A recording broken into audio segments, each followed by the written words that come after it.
Hello, everyone. Good afternoon. We are set up for our next session. And I can see our panelists are here. Our moderator is here. Our next session is Defending Digital Rights, Zimbabwe at Crossroads by Community Voices Zimbabwe. Jasper, you have the floor. Thank you very much.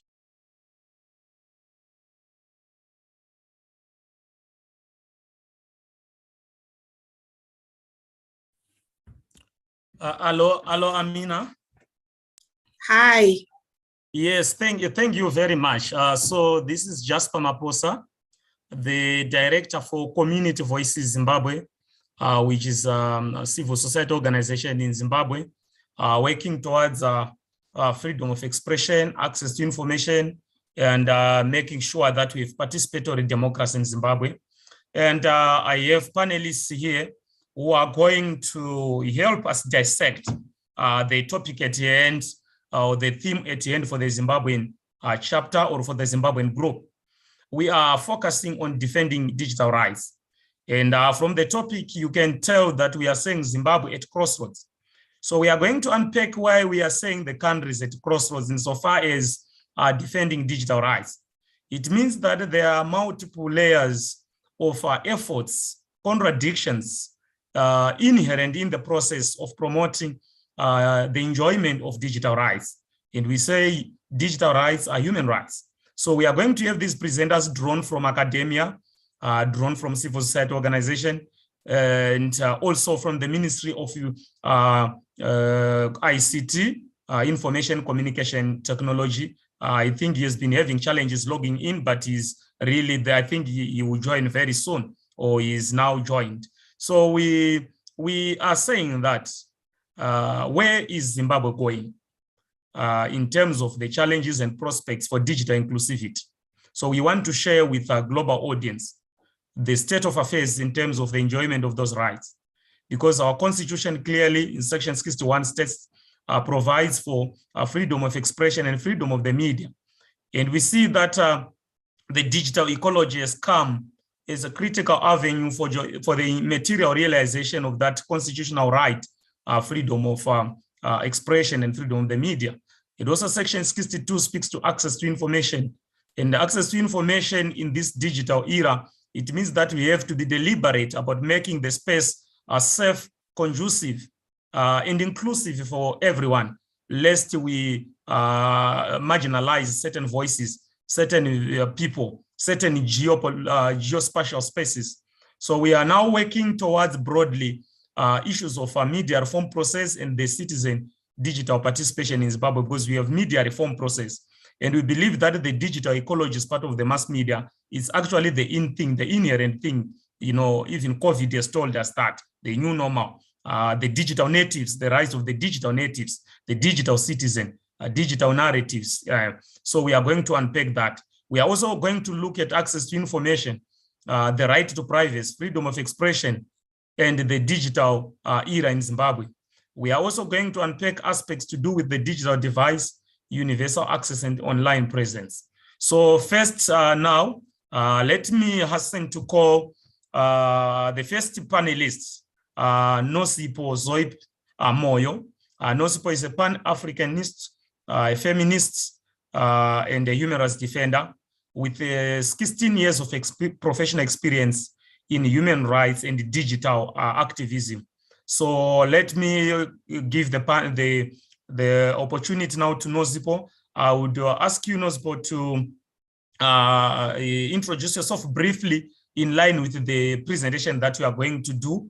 So for Zimbabwe, we are working the broad theme, and these presenters are going to dissect the thematic elements for this session in terms of their experiences, but feeding to the broader goal as set by Paradigm Initiative. So over to you, Nosipo.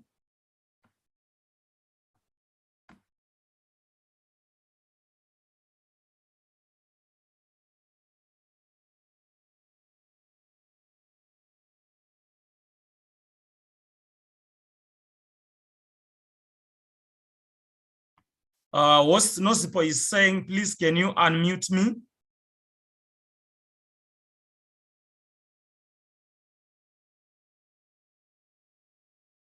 Hello, Amina. Angela, can you unmute her, please, the panelist? Yes, thank you. Thank you. Thank you so much for the honor, the privilege to be in here. Hoping I'm audible.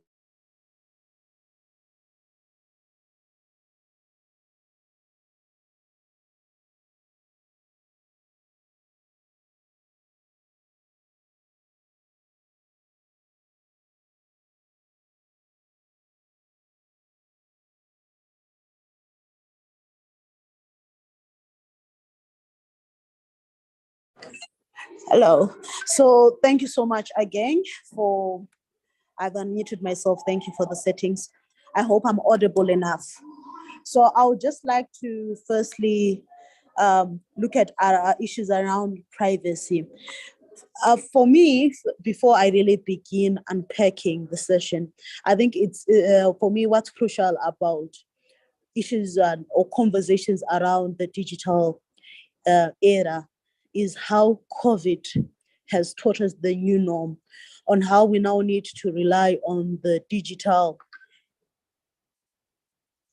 on how we now need to start on of investing more on digital infrastructure. And that is how the conversations have started. More importantly, if we look at the state of African countries and the governance, we now have the push, the drive from most governments who are in authoritative form to actually come in and govern digital rights, because it is through the digital platforms that people have mobilized and organized to speak out. But how do people continue to mobilize, organize, and speak out when we're having other different laws like what was implemented in Zimbabwe, like the cyber security and data protection, which is now an act? What does that do?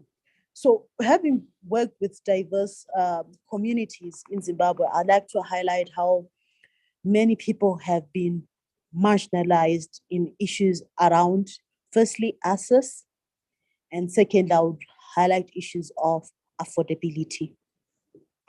So if you look at, was a convention 108, which was signed in 2018, and the modernized convention for the protection of individuals in the processing of personal data is in place to protect every individual, whatever his or her nationality is. And you notice that Zimbabwe, being part of it, it has to contribute in the respect of human rights and fundamental freedoms. More importantly, when we look in terms of Section 57 of our Constitution, it really speaks more on the rights of individuals when we were looking at premises of property searched and the right around communications infringed or even health condition being disclosed. Now, what has happened now, although we have all these provisions, is that it's more critical now when we're looking at issues around relief funds. I'll give you a case study which happened around the COVID-19 Economic Relief Fund, where we had the Minister of Finance, Mtuli. He had to actually start sending people the money, the relief funds in their bank account or mobile wallet, as well as using the phone number for the purposes of identification of their location. That's when we start noticing issues around more of default privacy being infringed. So at that time, the Cyber Security and Data Protection Bill was already gazetted. That was in May 2020, after the March COVID shutdown. But this is what is happening in the era of COVID. And you notice that the Ministry of Information, Communication and Technology, together with POTRAZ, which is Postal and Telecommunications Regulatory Authority of Zimbabwe, they try to engage on the legal and policy interventions to be put in place. And government has always stood its position when it looks at such bills that are coming in at such an era. You would talk about issues of exemptions around national security and public order, issues of public interest, and there's been a wide and vague terms that were not really unpegged when it comes to processing of sensitive data or purposes. And there's also issues around cross-border transfers of data. So for me, when we're really unpacking those issues around privacy, we need to start asking ourselves, who do we own our privacy because of such deliberate drawbacks that the law also brings? Jasper, I'm having connectivity issues. I just needed to know how much time do I have to present? If you can hear me. Yes, can you present up to 20 past 1, so you have 8 minutes left. Okay, thank you so much. Also, I'd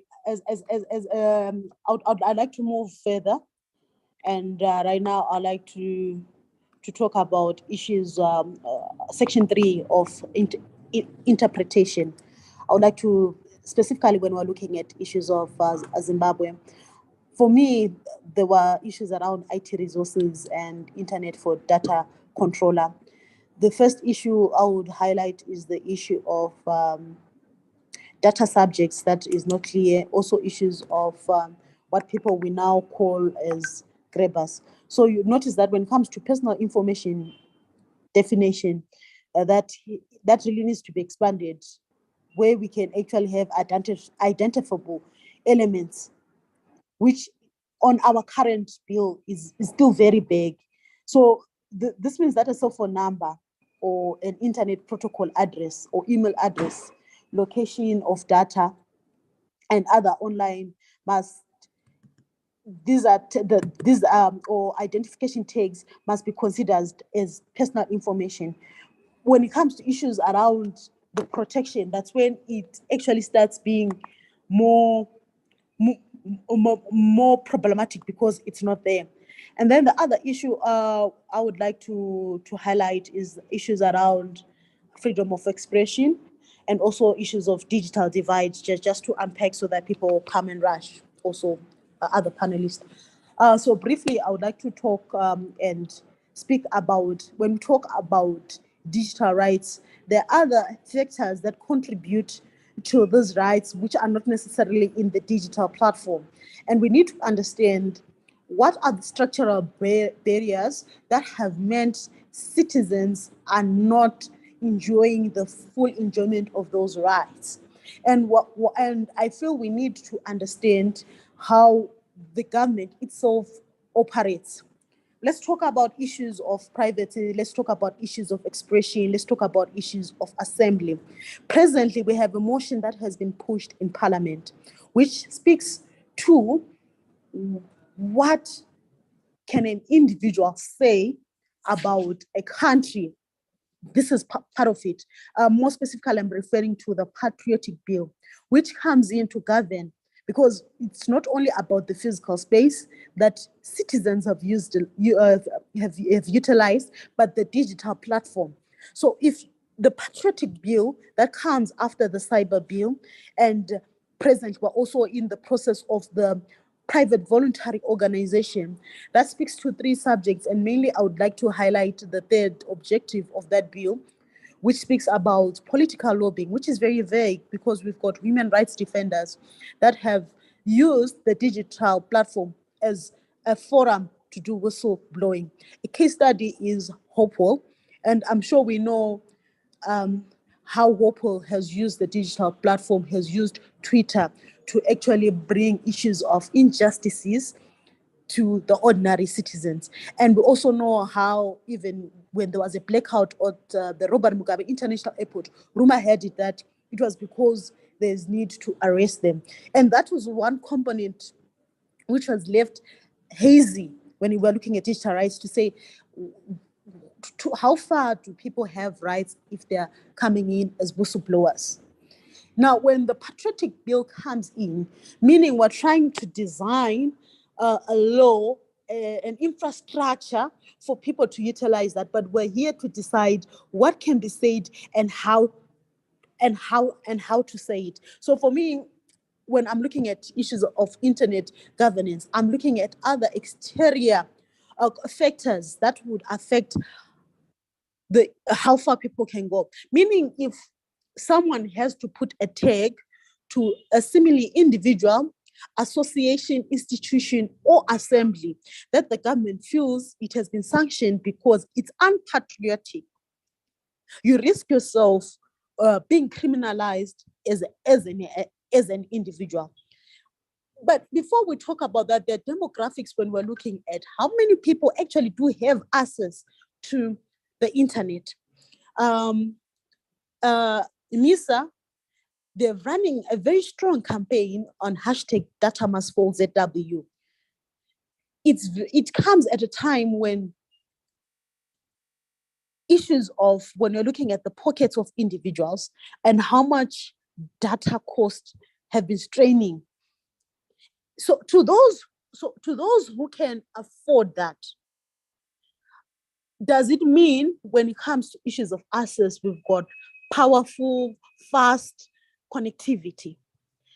And more importantly, there's been a debate around portraits and service providers when we're looking at issues of access, because not only are we talking about digital access, but some people, even when it comes to an ordinary call in the rural setups, people are failing. At COVID, we're having issues of online lecturers at educational level. How far are we? And if we look at the O-level results that came out, it's very disheartening because actually the pass rates have dropped dismally because teachers are not there. Students do not have. It's one thing if they have the gadgets to access smartphones. It's another if they afford to actually buy the data. It's another if the connectivity is available. So the digital divide has really, really affected specifically vulnerable groups, marginalized or minority groups, such as women, rural-based, young people, and even children at schools. So for now, I would like to end here so that I would allow my other panelists to unpack before we really talk about the plenary to engage on the other issues as they come. Thank you so much for the opportunity. Yes, well articulated, Nosipo, and I like the way you ended in trying to show that we have various demographic groups that we need to look at and think of when we are talking about digital inclusivity. Women, and other vulnerable members who continue to be handicapped by certain aspects, systematic, structural, and various other factors that affect them from enjoying the right that should ordinarily accrue to them. And at this stage, maybe for the sake of our time and so that we can have robust discussions, let me hasten to call the legal department member from the Ministry of Information and Communication Technology, Mr. Franklin Singani. He has been having challenges logging in. I'm sure he's ready, or he needs a few minutes to settle. Mr. Frankie, if you can unmute yourself so that you take the floor, sir. It's unfortunate you could not hear some of the things that Nosipo said. Otherwise, you could have also, in a way, articulated them or responded to them in a way, or amplify or shared some perspectives on the issues that she raised. May you tell me whether you are able to join now?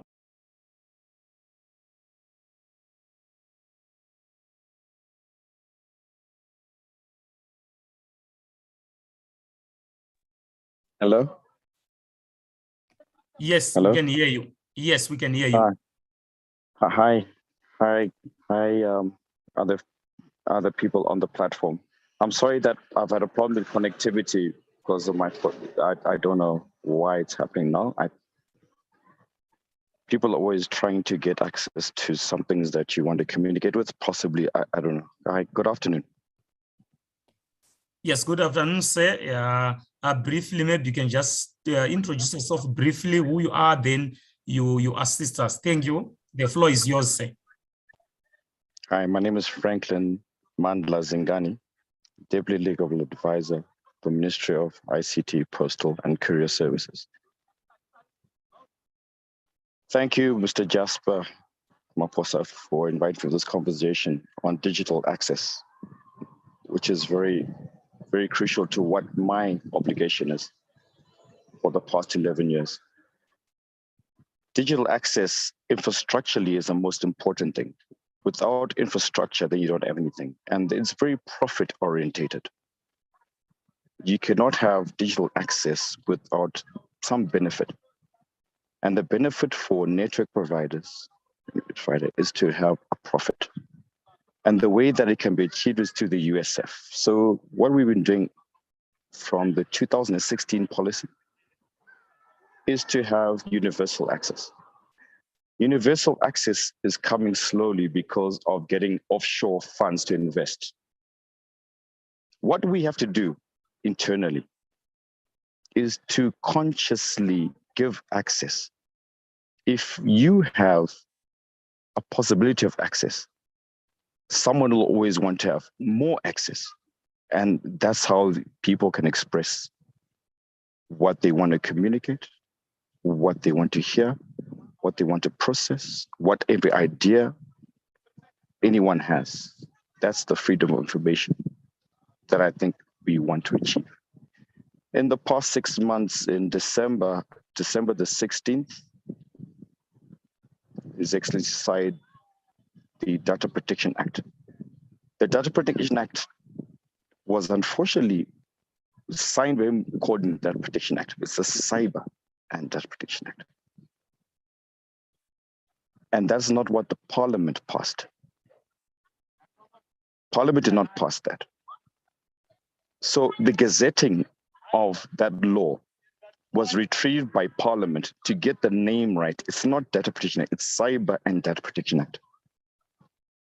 The only way to have data protection and to have information security and access to information is to have universal access to information. Universal information is requiring bilateral and multilateral international interactions with anybody at any time. If there's a time to share information, it is the time that any person would want to share information. You can't stop the information before it is shared, because that takes away ideas. Can you guys hear me? Yes, you are very clear. You are very clear, and we are enjoying Everyone's the very discussion. quiet there. Yeah, everyone's very quiet there. I just want to speak to myself. So the only way to have that guarantee of expression is to actually have it. And that's where the freedom is, to have it. Whatever it is to be able to communicate that, to process it, if you want to communicate it or not to communicate it. The problem is infrastructural resources that we have in our primary industries are infrastructural. Our network providers that are profit, so it's their businesses. So you do not find in rural areas or remote areas that they will go there without profit. The only way that is there is what they pay. That we moved 2 years ago, it was 2020, Statute Instrument 161 of 2020, where the USF moved up from 0.5% to 1.5% of revenue of any licensee in telecommunications to the USF.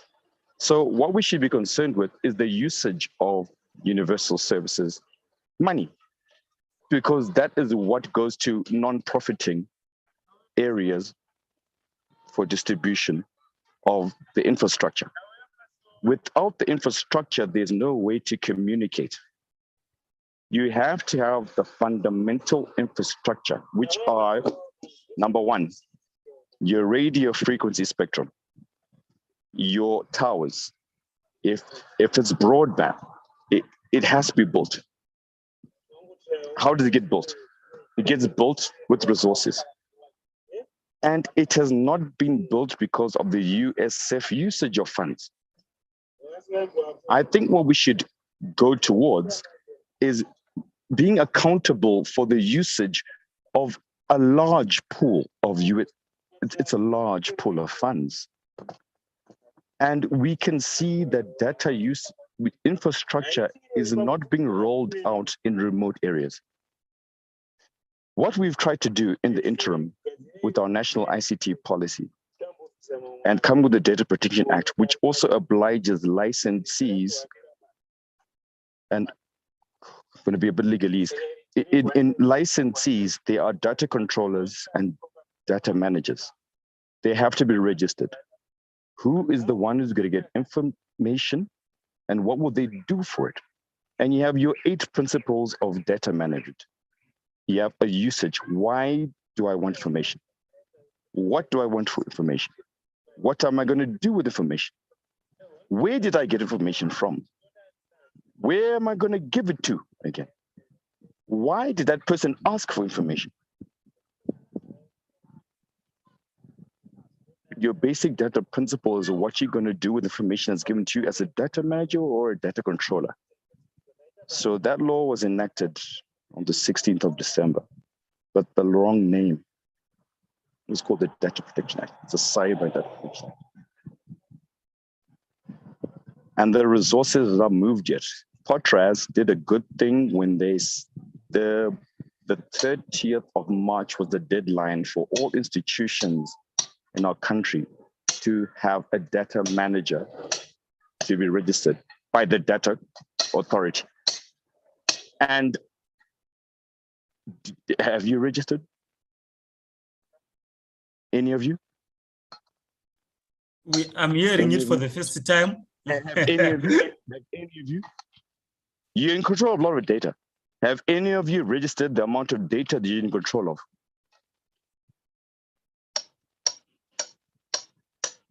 Have you? No, no.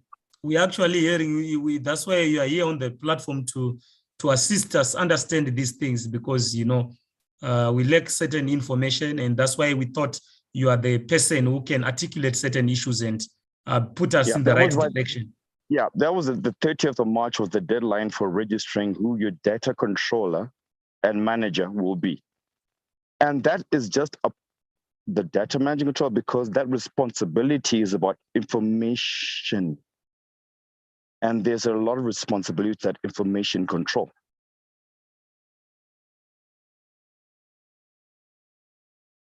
Who do you share it with? Remember your data principles. Why did I get the data? Who gave me the data? Why am I controlling the data? And what am I processing it for? Your job. Why am I controlling the data? Why am I processing the data? For a certain purpose, towards what communication? Is that communication going to come back? And what's going to happen thenceforth? It's very personal. It's information exchange. So at the 30th of March, it was gazetted. The Gazette came out on the 28th of February of the data exchange managers and data exchange controllers. And there have been 4. And you can guess who the 4 are. I would just like to ask you randomly, who are the 4? Who are the 4? Who's got your info? Who will just immediately register? Colleague Tonio, who has this information? Of course, your Registrar General. Who else?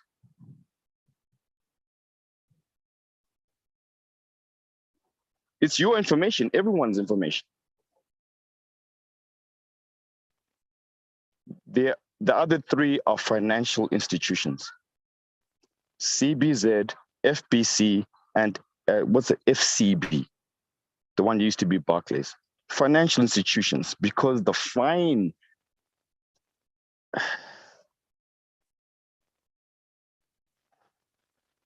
the only way to have private industries to comply, it was a fining. So that's where we are at the moment.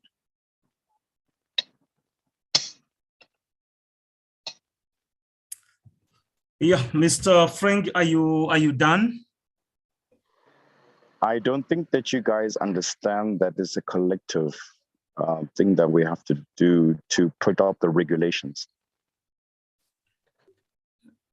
Yeah. The regulations require us, like we write them. I write them. But whatever I think does not just operate. It needs consensus.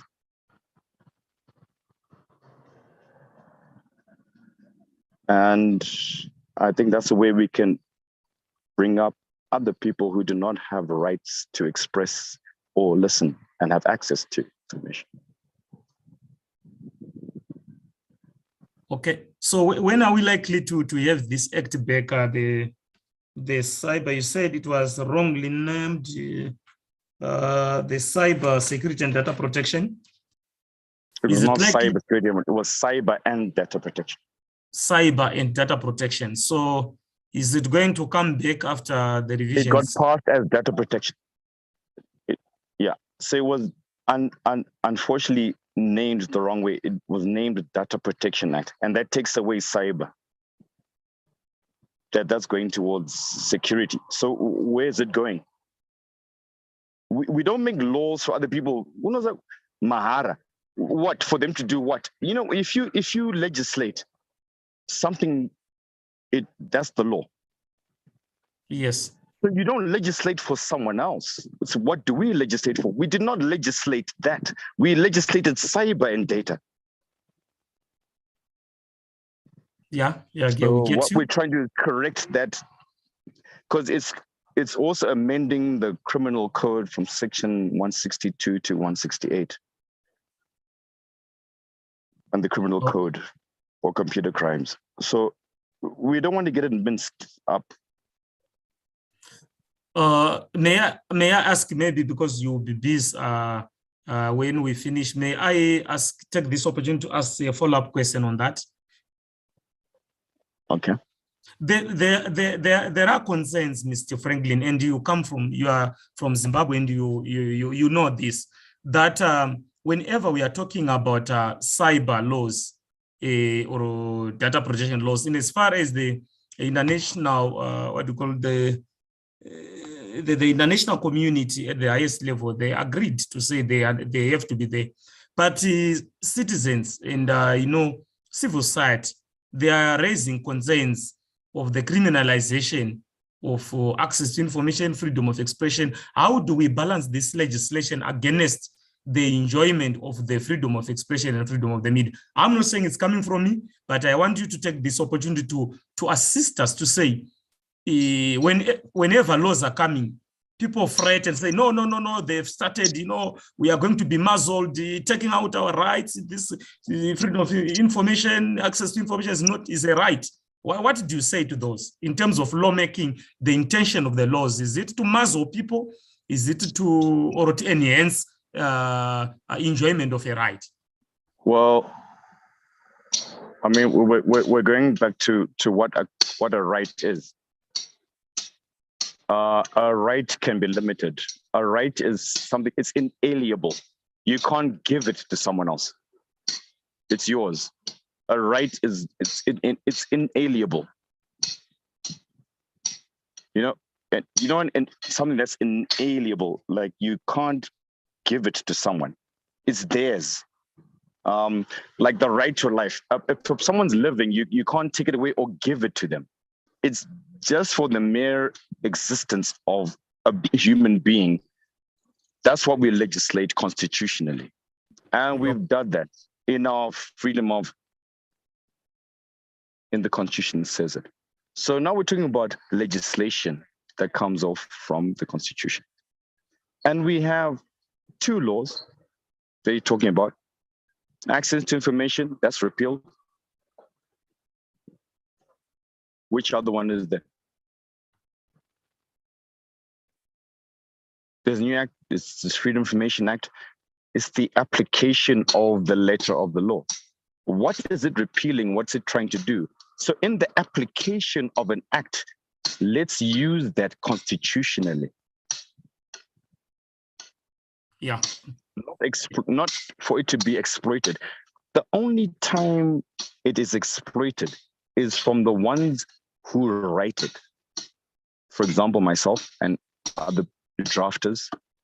It is for a certain purpose. You have an instruction of how can this be done legislatively. Your opinion of how to exercise rights legally, it is not found through the Constitution. There has to be an applicable law. Which is the law that's going to apply that right? Okay, yeah, following. What law is going to apply that right? So usually in what we are trying to do is the Data Protection, Cyber and Data Protection Act. Because the following regulations will require very mandatory requirements of anyone who gets information, keeps information, processes information, might share information, or receive information from the one they might share. Oh, yeah. It Very has to interesting. be accountable. Yes, very interesting. So Mr. we have to look at the how does it work, and those are done in regulations. Yes, I see a hand up, Ms. Franklin from Tovekle. Please, Tovekle, go ahead. Thank you so much, Jasper. And I hear what Franklin is talking about. But my question, first of all, is around, the name of, the Data Protection Act itself. All of us, even civil society actors, when this law, when it was still a bill, it had the element of the cyber part in its title. But of course, lo and behold, when it came into force, it came in a different form. Well, not really entirely, but when we're looking at the title itself, it kind of had been adjusted to only, talk about the data protection element. Not cyber. Not cyber. Security. And for us, as civil society actors, the question is, what happened between the bill and the coming into effect of it? And from your perspective as well, being government as well, it would be quite interesting to hear what your comments have been around that. Because you seem to also be echoing a bit of concern around that aspect. But also, I think I'm not echoing, Tobikile. No, I'm not echoing. I think fundamentally we are the ones that are problem because we wrote that law and everyone was in consensus that we're doing a Cyber and Data Protection Act. After it was passed in Parliament and got signed by the President for it to be enacted and was gazetted on the 16th of December. And you read it in the Gazette and it says Data Protection Act. And then you read it. And when you read the act that has been passed and it is now a law, the law is not what was discussed in Parliament.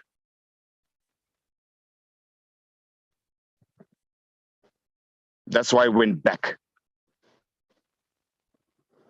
Some people were trying to be very sneaky. Some people were trying to be sneaky. And they took away the cyber element. That is not what was legislated. So it has gone back to HE, like, no, this is not what was passed in Parliament. In Parliament, it was passed as Cyber and Data Protection Act.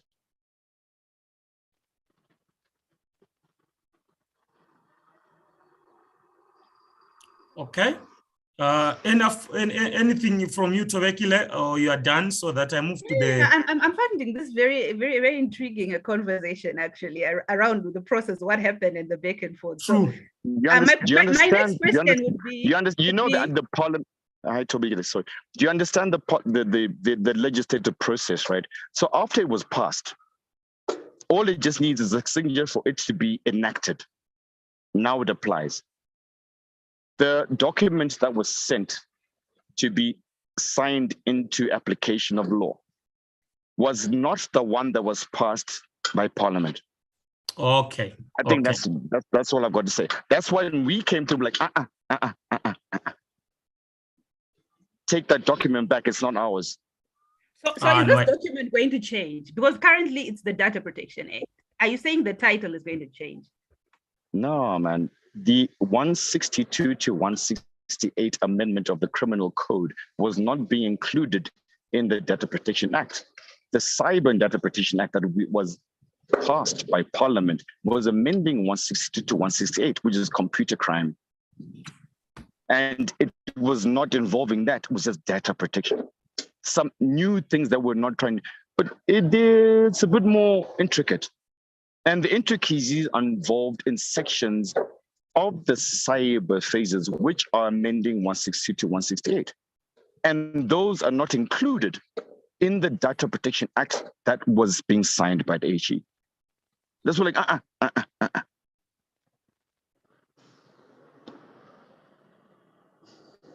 Yeah, I think this is clear now. So let me move to the youthful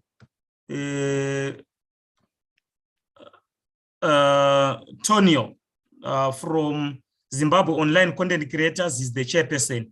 So we want to see your angle, and remember, Ms. Franklin is available should you need anything, or you can even assist along the way, as he's an official from government who knows some of this process. He has actually assisted us in understanding what could be happening. Because I'm not speaking this on my behalf, the chair. Yes. I'm giving this to speak by my permanent secretary to have the discussion. I know. I'm just saying you are private. We are not quoting you as speaking on behalf of anyone. You just came as a citizen who wants to facilitate access to information. So I'm not coming as a citizen, as a government official of the Ministry of ICT. Oh, so you have the authority. That's okay. That's what I'm saying. Okay. So we move on to I'm not. I don't think that we should have discussions of maybe we're talking about something.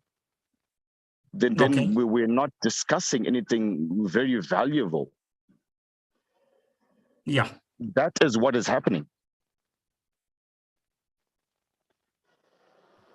Well, thank you for that acknowledgement. Let's move to Zimbabwe Online Content Creators. This is your platform. Can you share us your presentation around the theme that we have, prospects and challenges to enhance digital inclusivity in Zimbabwe? A number of things have been said by Ms. Frank and Nozipo. I hope you were also listening. So this is your chance, Tonio. Hello? Hello? Yes, I can hear you. I don't know about others. You can proceed in the interest of time. Hello, Tonio. I hear you from the side.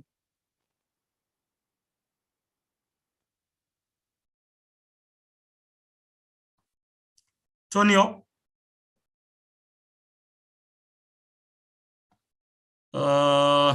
It seems he's having challenges. Let me check if he's still in. Can you still hear me? Yes. Yes, please. Thank you. All right, Tony, I hear you in the background there. Okay. Sincere apologies. I think my internet is a bit bad. So I've been on and off the meeting, but I've been following with great enthusiasm, especially from the other speakers who may have been speaking on various issues and the challenges surrounding us specifically as the Zimbabwe online content creators. The last speaker before I lost him, he was speaking about the Patriotic Act and as well as the Freedom of Information Act. These are pertinent laws and bills that govern us as various online content creators here in Zimbabwe. But you know, they seem to be a bit of a give and a take, which we do not honestly agree to a large extent, specifically because we are professional online content creators, specifically when it comes to the way they're trying to push, especially the Patriotic Act. We strongly feel that each and every Zimbabwean has a mandate to be proud and protect from, but we do not need changed for a very long time. In Zimbabwe Protection Act, this has been a law. Is also a bit of appetite to try and smuggle it back again into the laws, where we are now seeing other laws as well that are around muzzling of press freedom coming back within a certain backdoor, which then comes and does not speak well to our values of freedom of information and access to information of it thereof. We strongly feel that each and every single publication, online content creator, or any media house is an obligation to be truthful, to be factual, and to be much more accurate as far as information dissemination is concerned. If there is anyone who's bringing around or spreading falsehoods or fake news, the honest truth is you are as good as your media house. You are as good as your publication. If anyone is thriving on this, it's only for a short time, because we are all serving a very conversant constituency which also reads and understands, and they can also make a determination to say, well, they are not going to be coming back to your platform simply because you are found not to be factual, you are found not to be truthful. So the biggest loser is the actual content creators themselves or the media publications. Should they be people who are excitable, or they want to always serve or create information that is not ethical, or information that is not accurate, or they actually thrive on misleading or misinformation, be as it may. So we have always been anti-regulation, especially by operation, because we don't believe or stand for various regulations or allowing any much more of muzzling or regulations of the press. Freedom of the press has to be a right that is given to each and every single media practitioner, and we do not need to be worried about how best we are going to be thriving or producing our content, because it's a professional independent body that should self-regulate. As various online content creators and also as independent publishers, we strongly believe that the best product or best news we can actually bring out is that which we honestly believe in, content that we can also stand by and we are so much proud of. But there is no need for us to be over-regulated or even being regulated in the first place, because we are independent players and we do serve a constituency that is very much conversant, and they are always looking out for us. And these people are also not fools to be taking each and every single content that we produce. So I do have a very serious problem with the continuous muzzling of the press, over-regulation of the press, and independence of the media. Vis-a-vis what we are always fighting, I understand there is a very big problem, especially when it comes to the proliferation of various media houses and fake news coming up. Yes, that's a challenge that we've got, but it's not a challenge only for online content creators. It's a challenge for everyone, because ultimately these are not just fake news peddlers. These are people who thrive on misinformation and disinformation, and lies only have got short legs. So that's my quick response over the issues of how best do media players need to operate in an environment that allows us to independently operate without unnecessarily criminalizing the act of journalism. Because ultimately, when we end up having statutes or government issuing or enacting laws against media houses, it is an act of criminalization of the act of journalism. So once we are doing that, to us, that's where you start hearing us moving around with hashtags like journalism is not a crime, because we strongly feel that such acts, they are only made to trap and All right, Mr. T. And criminalize the act of journalism. moderator. Sorry, I didn't press up. Oh, okay, Ms. Frank, I hear you. Do you have anything to say immediately? Yeah, Mr. Okay. What has happened is the operationalization of a retracted act. Access Information and Promotion of Privacy Act is not a law in Zimbabwe anymore. It does not exist. The registration that journalists are doing, that have been doing, even the fees of this year, saying this is what you pay over, those have got no legal basis because they have been taken away by the Freedom of Information Act. Correct. That law it's been repealed. Okay, I'll come on that also. I'll say something on that. Maybe we can continue, but I'm packing it, or I can say it now because we have Dr. Ngube waiting now.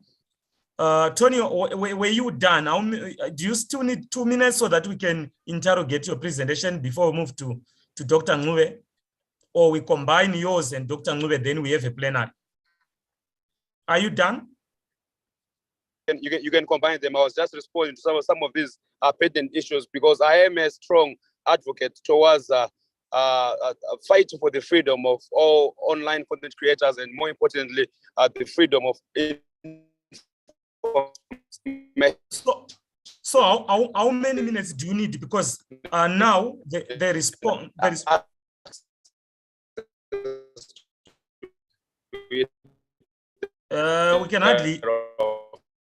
we can hardly hear you now.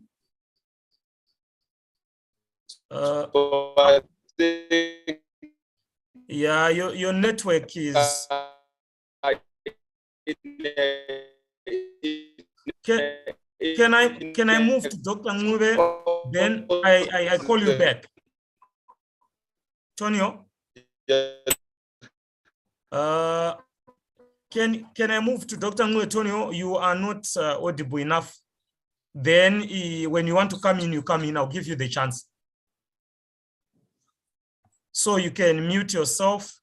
Now over to you, Dr. Ngube. I want to have the academic side of our topic because in the interest of time, I will not say much. Please shoot straight so that we can engage with No. We don't hear you. No, it's fine. I was already rounding up, so it's fine. Yeah, but you were shaking. We couldn't hear you. But okay, proceed. We couldn't hear you, so I wanted to give you time when your network is stable. Please try again. Try again, Tonio.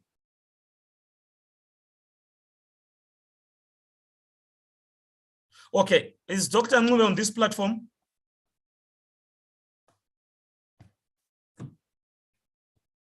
Hello?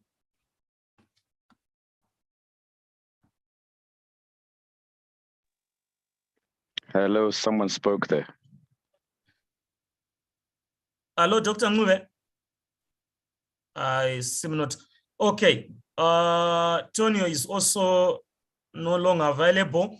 So can we engage briefly while I try to get hold of Mr. Ngube on the issue which Tonio raised of the license fees for journalists in media houses, saying that they infringe on Section 61 of the Constitution, freedom of expression in the media. That is completely that is completely illegal. The Access to Information Protection of Privacy Act has been repealed.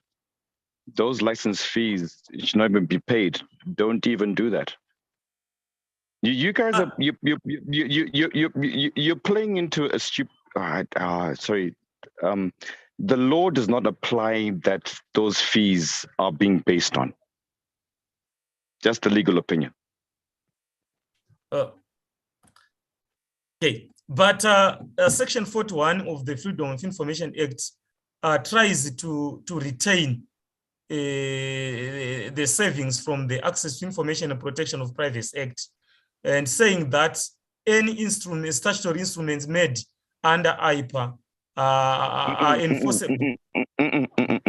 When IPA was still existing, IPA was not existing at the end of 2020. These are new regulations. They had not been made before. These are new regulations. These are standard, these are fees that are being made by an act that has stopped to exist. If they had been made during the existence of the act, they would still apply. These were made after the act was no longer existing. Yeah, yeah, because journalists are actually complaining about that, but the response they are getting is that SI 10 and SI 169 or so, I don't know, were retained under Section 41 of Freedom of Information Act. We all appreciate savings. You know, the savings of what will apply for a certain amount of time during a movement stage of what people are trying to do. It is transitory, right? Yes, yes. Transitory. Now, the transitory movement did not apply to regulations that apply to fees. Okay. Those fees run in 2020. So what you're talking about when Tony was talking about the fees, no. The reason that they're being exempt, they were gazetted, I think, about 2-3 weeks ago. There's no legal basis. Yeah. So I hope Tony is also hearing this. But the debate is ongoing. Journalists are asking. I'm not trying to say don't pay that shit. All I'm saying is there's no legal basis. The legal basis, yeah. We are talking about I'm here. You are here. I'm here. Yes, I'm here. And I also stand to agree. We have been questioning the legality of us as various journalists actually going for accreditation when they are using IPA, a law that has been repealed.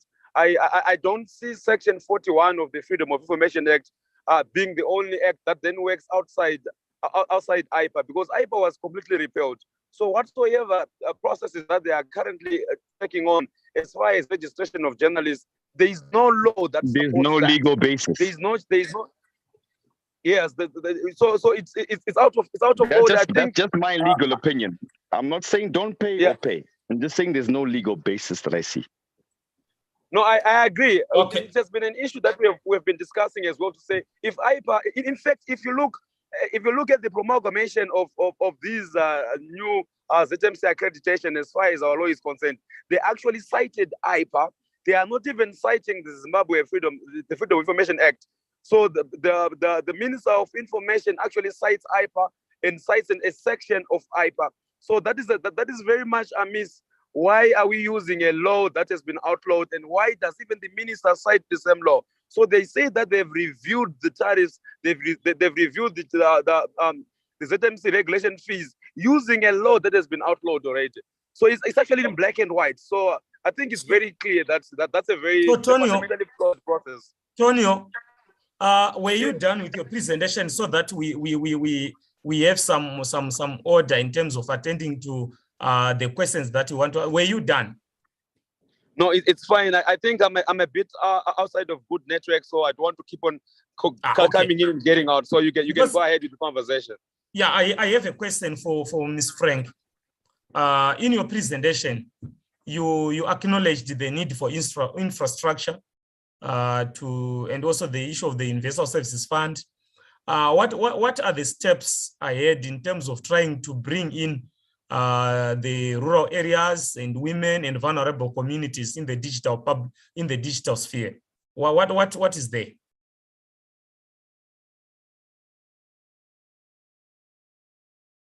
Hello? Yeah, I'm here. What is there is a policy level. The policy level is the review of our national ICT policy, which we've tried to institute from 2016 until 2020. It is the same principle of infrastructural broadband management, and those are not profitable is used by the USF. And then from 2020 to now, there have been, I think, quite a few achievements in remote areas with community information centers. where there's free access to internet connectivity and devices. Unfortunately, you have to go there to access them. You can't access them from wherever you are, because the remotest of the remote, you still have to go somewhere. It's not like you right now where you're sitting and you can access it. You might have to walk 5 kilometers to access information. So how do we have information accessibly anytime? You need to have the connection coming to as close as you, to home as close as possible. Now, is that profitable? Is that accessible for the one who owns the cable to bring it to your house? That's where the USF is necessary. And that's what we're doing with CICs, because you can't take fiber to the home for everybody. I mean, let's be practical here. Unless you got another suggestion, let's talk about it. Yeah, we just wanted to know from a ministry perspective how we are going to bridge that digital divide, because it's a reality. Well, public institutions are running a losses, doing political kufadzavan. Yeah, connecta. But connecta vanhu vako kovamwe. That is not universal access. That is not freedom of access and utilization. How does everybody have access and utilization of information? Everybody has to be able to make a choice. Do I want to access and do I want to utilize? And that requires the first thing, connectivity. The only way connectivity can come there without profit is using the USF, because there's no way that I would just donate. There's no way you just like, let me just build that for the sake of building it. There's a business model for it, right? So we have to understand our licensees and understand our customers. And how do we balance that? We tax the revenue. The revenue has been taxed up, as we said, from 2020, from 0.5% of revenue to 1.5% of revenue going to USF. And it's quite a good kitty. That kitty amount of money can build this infrastructure, basic infrastructure that they don't build it for themselves. We build and they share that infrastructure. Yeah. And I think that's now clear. Now, these are the concrete steps. Thank you, Ms. Frank. Let me call in Dr. Ncube, an academic, to give his presentation. Dr. Ncube, please. Hello, Commissioner Jasper Maposa. Can you hear me, sir? You are very audible. Dr. Ncube, please go ahead. All right. Thank you very much. Good afternoon, Commissioner Maposa, fellow panelists, comrades, and friends. And thank you very much for inviting me to this important Dariro, this important platform. Good afternoon. Yes. Thank you very much. Thank you very much. It's always good to interact with colleagues and you have an opportunity to cross-pollinate ideas. Let me start by saying I'm fascinated, or I'm moved by the title or the focus of this discussion, saying whether Zimbabwe or challenges and prospects of for digital inclusivity. And Commissioner Maposa, in your opening remarks, you asked a provocative question to say, where is Zimbabwe going in terms of global inclusivity? And I also liked it when you made reference to the aspect of Zimbabwe being at crossroads. And I like that aspect of crossroads. When we talk about crossroads, in Shona, we talk about pamaradzano, kana panosangana nzira. And what I want to say is, the moment we talk about crossroads, we should acknowledge that crossroads are zones of discomfort these are zones of contestation. Perhaps for some, these may be zones which open doors, zones which re-energizes, but equally crossroads can also be zones of ambivalence. So indeed, in my short presentation, I think I intend to elaborate on some of these aspects, especially with reference to the aspects of where Zimbabwe is going in terms of addressing digital inequalities, the digital divide, as well as the digital participation divide. I will not spend much time perhaps talking about legal constraints or legal opportunity, perhaps how laws constrain or they enable this element of digital participation. I think we had interesting presentations from the previous speakers.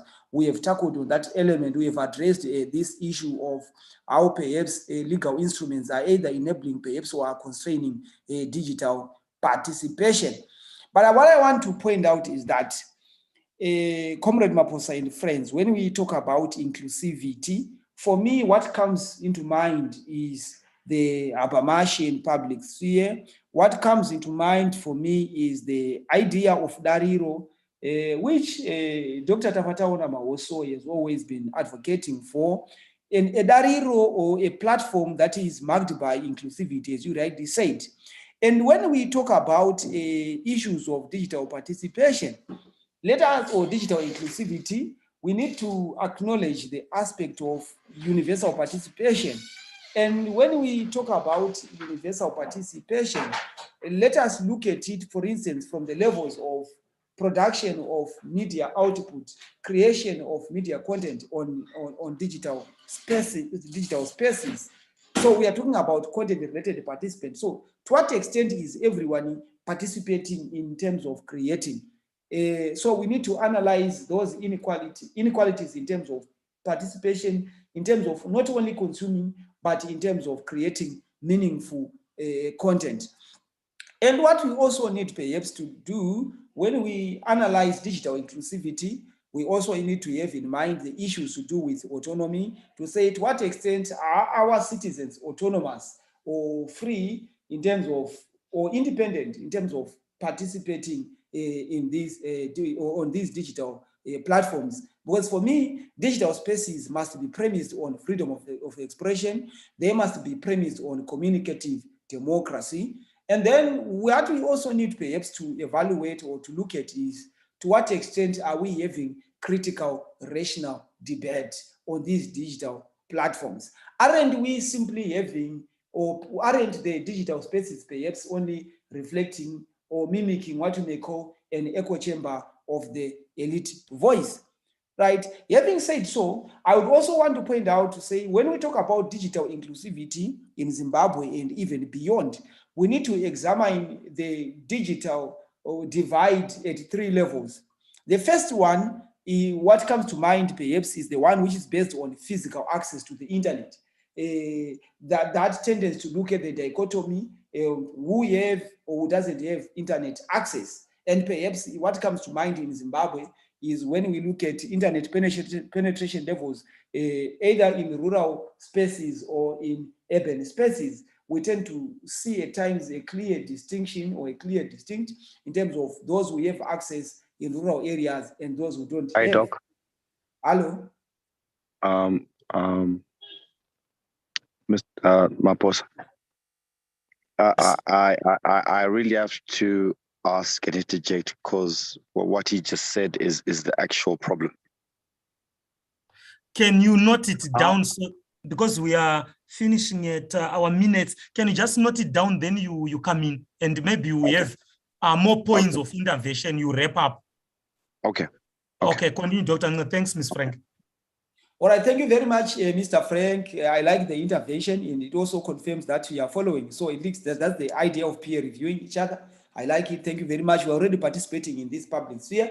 And then I also said, and then I also intended to say, maybe another level at which we can examine the aspect of digital inclusivity is at a level perhaps of looking at the digital skills, to say, for instance, if you take spaces such as Twitter, I've heard perhaps in common language, they say Twitter resembles a Champions League It's not a space for everyone. So do we have, how many citizens are able to converse on Twitter Spaces? How many are able to use all those platforms or those spaces on the Twitter platform? How many can use Facebook? How many can use TikTok? How many can use Instagram? So we may need to interrogate it at the second level, which I may say perhaps it's multidimensional. And then the third level of the divide, we may need to assess to say, at this level, how many are able to search, for instance, or to communicate valuable information? So as we problematize the challenge of digital inclusivity, we need to have these different levels of the digital divide in mind. And having said so, I will move on perhaps to talk about, for me, some of the challenges associated with attaining or achieving digital inclusivity in Zimbabwe. I would want to say the challenge for me is perhaps it's a continuation or it's a perpetuation of colonial legacies. Why? Because colonial institutions, they tended to develop communication infrastructure largely in urban centers. And after independence, that trend perhaps has continued. Why? Because of political motives as well as business motives or business imperatives associated with communication, because the media generally, they tend to be tied to business and political interests. So it happens to be one of the problems underlining or resulting in this kind of an urban-rural divide that we tend to experience when we analyze the digital divide in Africa. So at the end of the day, internet penetration or quality internet perhaps or participation in rural areas, it tends to be very minimum. And I've observed it several times when I'm in Gokwe, which happens to be my rural areas. But I would also want to say, in as much as perhaps poorer communities, and I'm using poorer in scare quotes, in as much as they may have limited access to digital technologies, largely perhaps due to impoverished infrastructure, we may also need to ask to say, do they really care about those experiences of being perhaps shut out or perhaps of being excluded into these digital spaces? Some of them perhaps they do not care, because of several reasons. I will not talk about it for now. Maybe they don't want. Okay. Hello. Okay, go Sorry, ahead. my mic was on. My mic was on, and I spoke when. Sorry, let me tap my mic off. Sorry. It's okay. Okay, continue, Dr. Ngoy. It's okay, my brother. So, and then I was saying, for instance, if you look at spaces, which later on I made reference to Twitter when I said it's a Champions League. There are a number of algorithms, other skills perhaps that are required to navigate on those digital spaces. So at the end of the day, participation of all these communities perhaps becomes limited. And at the end of the day, some may not see even value of participating on these spaces. They tend to be just want perhaps to interact, but not really participating, because there is a difference between participating and interacting. So when we interrogate access, we also need to think about interaction and participation. And then I also want to point out to say, when you asked me to make a presentation, Comrade Maposa, you also made a reference to the aspect to do with safety on online presence. And for me, when we talk about this safety, my earlier presenters, perhaps they've already tackled, especially looking at the legal environment. But I would want to say, when we talk about safe, let us question to say, safe from who? Are we only talking about safe from the state? Because there is always this mentality to say the big brother is watching. Comrade State or Mr. State is watching, or Mr. Government is watching on me. But what about safe from the influence of capital?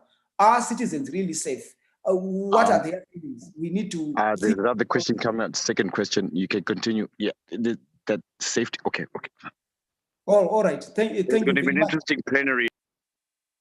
Yeah. So because we are close, I think okay. Let's proceed because time. All so right, that we have plenary. Plenary seems to be interesting. Go ahead, Dr. Ngule. All right, it's okay. I'm winding up so that we can have much time to engage. That's more important.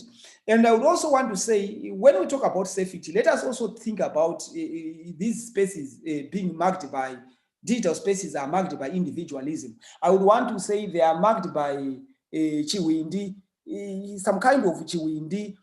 I'm thinking at perhaps people who only care about themselves. There is some kind of selfishness that occurs, and this manifests perhaps in terms of misogyny, sexism, etc., that which tends to be rampant on these digital spaces. We have noticed, for instance, women or other, what I would want to call perhaps queer sexualities, they tend to be obliterated, they tend to be objectified, they tend to be denigrated, etc. on these digital spaces. So views at the end of the day on digital spaces, they tend to be narrow. And that's why earlier on I had said, yes, digital spaces, they tend to remain echo chambers of the elite voices. They fail to be a subaltern space or an inclusive space that we may all desire. So at the end of the day, we tend to have a monologue as opposed to a dialogue in terms of that kind of conversation which can take place perhaps between power and the ruled. It is not evident. We tend to have a one way of communication. So the kind of safety somehow, it tends to be compromised. So at the end of the day, I would want to say, with regards to answering the question of inclusivity, I would want to say we largely tend to have interaction as opposed to access. People's access to digital spaces in Zimbabwe. Ordinary people tend to interact rather than accessing as well as participating on digital spaces. For now, I will rest my case so that we can converse or engage with the colleagues. Thank you very much.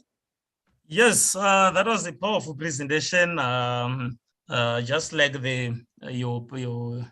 those who came earlier, and I'm very glad to say, let me quickly open this chance for plenary because we have a few minutes. So colleagues, let's engage from all the presentations. What did come? What did we have from the first presenter to the last?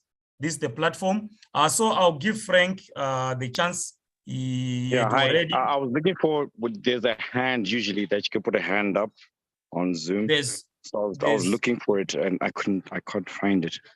Okay. So yeah, I've just put my mic on without you telling me I can speak, but I was looking for it. No. Okay, Frank. It's okay. Go ahead. The two issues that were spoken by Dr. Number one, on the infrastructural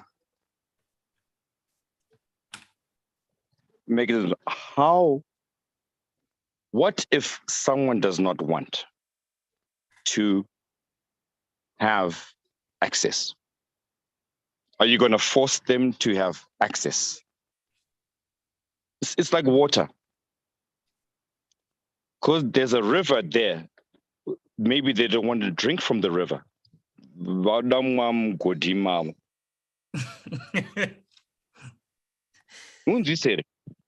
Yes. Hello,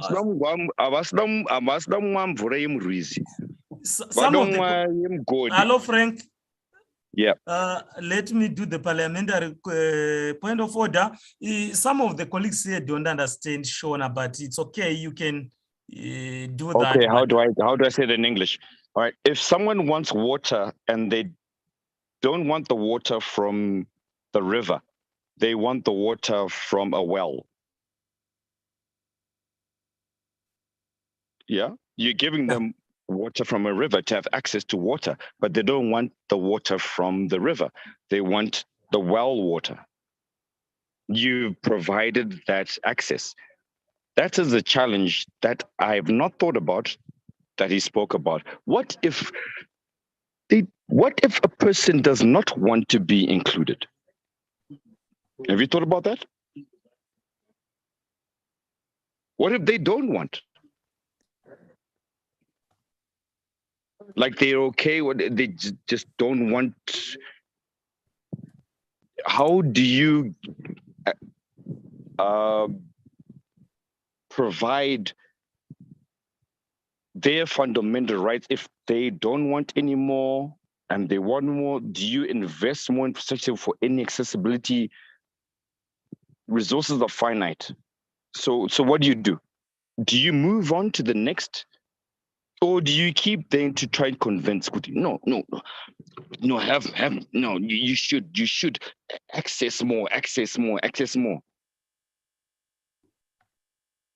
Now you're forcing people to access what they don't want to. Because if you tell me, Franklin, look at this, and I'm saying, I don't want to. Franklin, look at this, and I don't want to. Franklin, look at this because we've come to show you. I don't want to. It's not taking away my choice of access to information. So that was the first query that I have from what you were talking about. The second one, when we move further with infrastructure, is the biggest issue is how we educate each other, how we communicate with each other. And the most fundamental way to communicate with each other is with respect. How do we communicate each other with respect? There are no rules in information exchange unless we legislate it.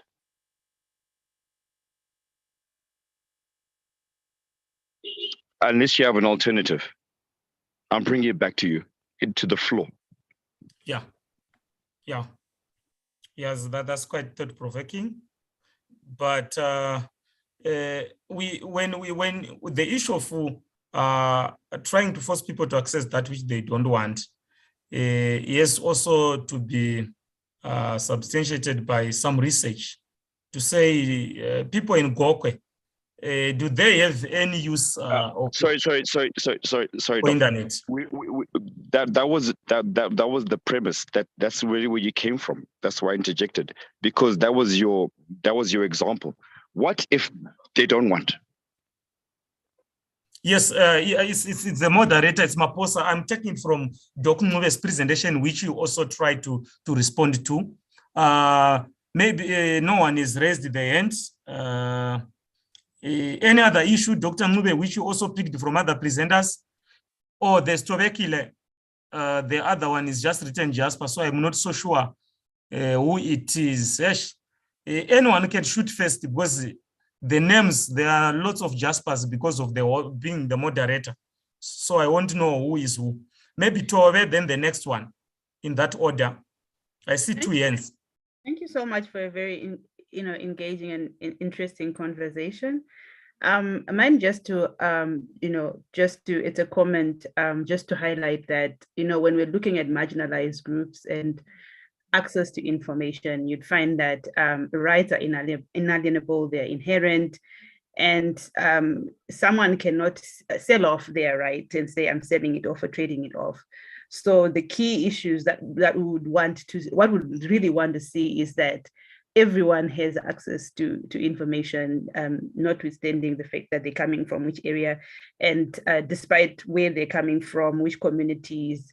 We might feel that maybe this information is not relevant for them, but people will never know what's relevant to them unless they have access to the relevant information. So yes, I think it's very critical that as we have these conversations, to also just remember the marginalized groups and that there's effect. That is effect. They really need access to information.